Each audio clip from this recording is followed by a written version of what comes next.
Work from home करताना घ्यावयाची काळजी या भागात आपण वेळेचं नियोजन बघितलं. आता आपण बघतोय तो पुढील मुद्दा म्हणजे अवॉइड डिस्ट्रॅक्शन म्हणजे विचलन टाळणे. सोशल मीडिया नोटिफिकेशन बंद ठेवावे म्हणजेच व्यत्यय येणार नाही. घरच्यांना कामाच्या वेळेबद्दल सांगून ठेवावे म्हणजे त्यांचं डिस्टर्ब होणार नाही.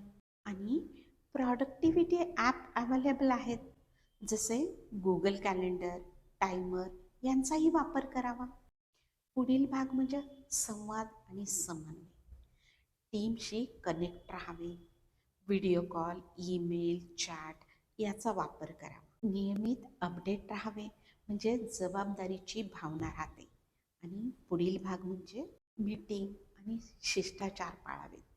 मीटिंगचे शिष्टाचार म्हणजेच वेळेवर लॉग इन करावे, बोलत नसताना म्यूट ठेवावे, गरज असेल तेव्हा कॅमेरा ऑन ठेवावा. या पुढील भागांसाठी आपण पुन्हा भेटतोय एक पाऊल आरोग्याकडे. धन्यवाद.